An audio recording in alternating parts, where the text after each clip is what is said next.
Ask him on the intercom. Hey everyone, welcome back to the channel. Today we're featuring some epic moments when Karens face their karma and justice is served in the most satisfying ways. Get ready for a dose of instant payback. Today, in this first case, we're diving into a troubling and eye-opening story that recently unfolded in Denver, Colorado. A video shared on Twitter has captured a tense confrontation between two dog owners, and it has sparked a significant discussion about race, privacy, and the role of bystanders in these situations. The video, recorded on 7th July 2022 in Florida, shows a disturbing interaction between a black man walking his dog and a white woman who has been referred to by some as a Karen in the context of this incident. As the video begins, we see the woman following the man down an empty street, her demeanor aggressive and antagonistic. The man, maintaining his composure, tries to ignore the woman's persistent harassment. He calmly says, "Have a nice day," attempting to defuse the situation.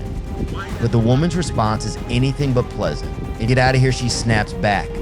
In the background, a young woman named Beth, who was recording the incident, interjects with a plea. "Let him walk." Her voice carries a sense of urgency as she continues to film, capturing the unfolding drama. It's clear that Beth is disturbed by the woman's behavior and wants to ensure that the man's rights are respected. The tension escalates when the woman realizes she's being recorded. Her demeanor shifts from aggressive to defensive. "Oh, you're having a problem with this," she challenges Beth, who responds firmly, "Yeah, just let this guy walk on the street." Beth emphasizes that the man is not causing any trouble, asserting that he has every right to be there. The woman's response is dismissive and confrontational. She says, "See me," to Beth, who quickly replies, "I don't want to come here," before turning around and leaving. This brief exchange underscores the discomfort and conflict that can arise when individuals are confronted about their behavior, especially in sensitive situations. The video captures a moment where the woman's actions seem to be driven by suspicion rather than any concrete evidence. As she follows the black man through the street, the power dynamics are apparent. The man remains composed despite the undue attention and antagonism, while Beth's decision to record the incident reflects a broader concern about racial harassment.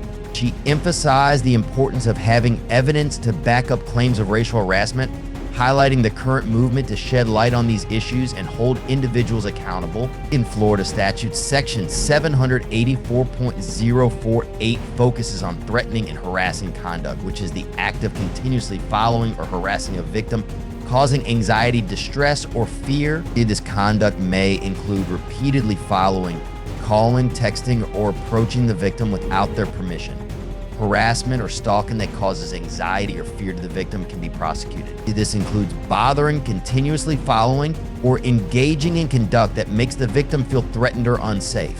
Following and repeatedly accusing a black man falls under the scope of this section. If the threatening or harassing conduct is not accompanied by aggravating factors, it can be considered a Class 1 misdemeanor, which carries a maximum penalty of 1 year in jail and or a fine.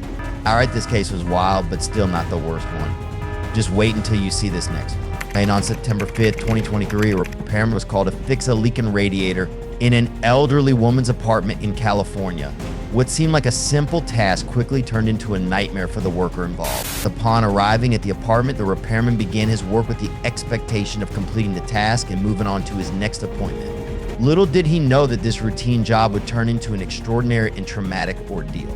In the opening moments of the video, the repairman's demeanor is polite and professional. He attempts to communicate with the elderly woman, whom we will call Karen. His request is simple: he needs to leave the apartment.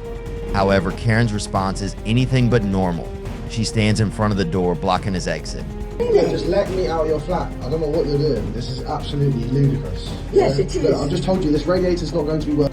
Yes, it is. Look, I've just told you this radiator's not going to be working. I've got all of the other ones working. All of the other ones? In your flat, yeah. They all are working, are they not? Yeah, what about the other flats? Look, I do not want to be in your flat anymore. Please let me out. What are you doing? I am just... This seemingly small act of obstruction sets the stage for an escalating conflict. The worker's attempts to reason with Karen become increasingly tense as she continues to block his path. His polite requests to leave are denied, highlighting the early signs of the tension that is about to engulf the situation. As the interaction progresses, the worker's frustration becomes apparent. He repeatedly asks Karen to let him go, insisting that he has completed his task and just wants to leave. However, Karen's response is both confusing and provocative, She continues to block the door, creating a standoff that seems both surreal and infuriating. I am just trying to Just understand. move out my way. You're moving absolutely crazy. Just, I am not crazy. you clearly are crazy because you're not letting me out of You the flat. mustn't speak to me like that. Just move I'm out. sorry, would you apologise for move out, telling me and stand back. Stand back. Look, I'm in your flat. What are you doing? What's going on? Stop shouting at Huh? me. At this point, the situation begins to change dramatically. The repairman's calm and rational approach contrasts sharply with Karen's increasingly irrational behavior. His frustration becomes apparent as he attempts to understand her actions. His assertion that she is acting irrationally highlights the growing dissonance between their perceptions of the situation. You're pushing an elderly lady around. How dare you? How dare you put your hands on me? Oh, dreadful thing you're doing. Now, ask him on the intercom what is going on. Which is what I asked you in the first place. The story takes an unexpected turn when Karen challenges the worker's sanity. In a classic deflection move, she counters his claim by asserting that he is the one who is acting irrationally. This fault reversal is a psychological move designed to shift the focus away from her own behavior and onto the worker's perceived wrongdoing. The worker's response is straightforward and direct. He points out that Karen's actions are truly out of character for her, which further irritates him. In this direct confrontation marks a pivotal point in the encounter, illustrating how misunderstandings and emotional reactions can quickly escalate into a more complex and heated conflict. In an attempt to resolve the situation, the repairman decides to take action by attempting to unlock the door. This moment is important because it represents his attempt to regain control of the situation. However, Karen's response is swift and forceful. She pushed the door open and began screaming, accusing the repairman of causing her physical harm. The act of recording not only served as a protective measure for the worker, but also as a means of accountability in a situation where awareness and emotion were running high. In order to escape the apartment, the worker had to pretend to comply with Karen's wishes, and when Karen let her guard down, the worker immediately left the apartment despite Karen's insults. According to California Penal Code Section 236, false imprisonment is defined as the unlawful confinement of a person without their consent. This can occur when a person is prevented from leaving an area or is detained without consent or without a lawful reason. Karen's actions in restraining and preventing the worker from leaving the door violated this law. If false imprisonment is prosecuted as a civil violation, the penalty can be up to 1 year in jail or a fine of up to $1,000. Nowadays, many people need dogs, service dogs. So many policies have been put in place to support both the owner and their companion, but that did not apply to this Karen when she kicked service dog owner. But on March 24th, 2024, a video recording of our story begins in a crowded subway car during rush hour in Florida. Commuters are crammed into every available seat, their faces a mix of fatigue and frustration. Amidst this sea of irritated passengers, a commotion begins to take place.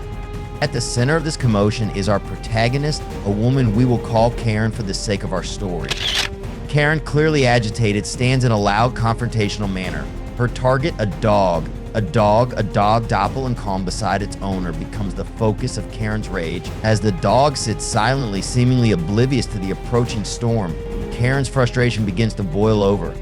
Karen's initial complaints are directed at the dog's owner. Her voice, raised, was filled with a sense of entitlement and urgency. She accused the dog of jumping on her, and "I'm allergic to dogs," Karen shouted, her words cutting through the ambient noise of the subway. The other passengers, taken aback, exchanged confused glances. The dog, however, remained unfazed by the commotion it had caused. My dog is trained. Well, obviously the fuck he not, because he just jumped on me. I'm saying. I'm not overreacting. I am allergic to dogs, and your dog just jumped on me. No, The dog's owner, taken aback by the sudden confrontation, tried to calmly explain that the animal was docile and under control. Karen's frustration only grew, though. As Karen's demands became more frantic, she began addressing the entire subway car. With these fucking dogs running straight. Y'all do too much. No, the fuck I'm not. And if you recording me, I hope you're not recording me because I'm not talking to you no more. Oh, but your problem was with me, right? Oh, but I just told him if he's recording me. So shut the fuck Hey, her complaints shifted from the dog to the people around her, accusing them of being inconsiderate and rude. "If you're recording me, I hope you're not," Karen barked at a passenger holding a smartphone. "Stop recording me. I'm not talking to you anymore." Her anger was palpable, her face red with rage. That dog jumped him on me. All right, That's I no such apologize thing as a multiple fucking. times. I Stop apologize. recording me. And has my Your dog done guy anything just to told you His situation became chaotic as Karen's yelling grew louder. She moved from one end of the train to the other, demanding attention to her predicament. The tension in the subway car was almost palpable as passengers tried to ignore the escalating situation. Karen's frustration reached its peak as she began to threaten to call the police.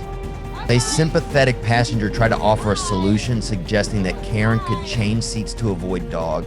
Karen's response, however, was not cooperative. "No, that's ridiculous." And she retorted, refusing to accept any solution that didn't involve removing the dog from the subway immediately and completely.